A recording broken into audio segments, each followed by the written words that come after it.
All right, let's talk about something we all know, a feeling we get all the time but almost never really think about: boredom. What if I told you that this little annoyance is actually a huge biological mystery, and that solving it holds the key to our survival? Let's dig in. No, really.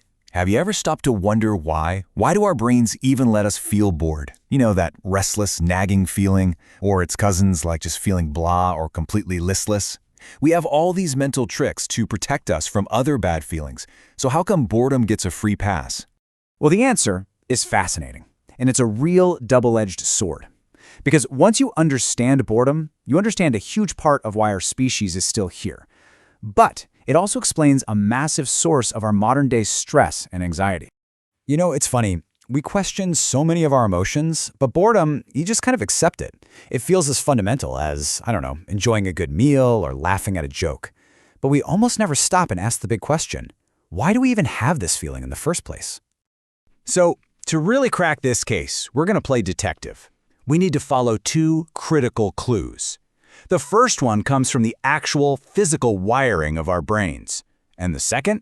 Well, that one comes from the life or death struggles our distant ancestors faced every single day. Okay, clue number one takes us into the world of neuroscience. Here's the deal. Our brains are basically information junkies. They are constantly hungry for new data to make sense of the world. And what is information really? At its core, it's about change. Our brains absolutely hate sameness. There's even a scientific principle for this. It sounds kind of fancy, the Weber-Fechner Law, but the idea is super simple. Our brains are built to notice differences, not constants. They're change detection machines. They literally ignore things that stay the same so they can pour all their energy into noticing what's new and different. Think about it like this. You look up at the night sky. You can see those tiny, faint stars, right? That's because they're just a little bit different, a little brighter than the dark background.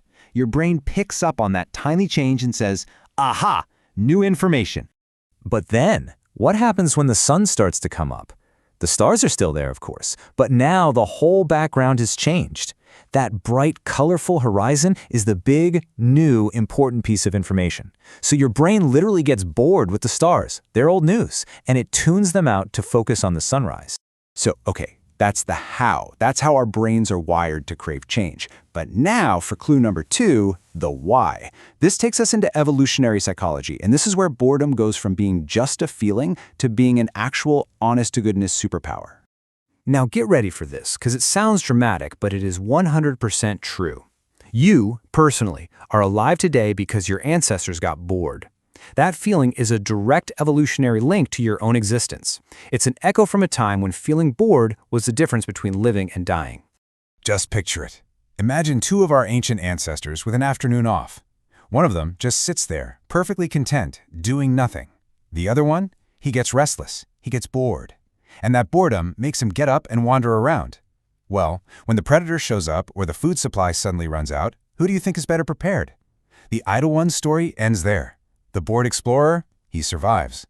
Boredom was basically nature's productivity coach.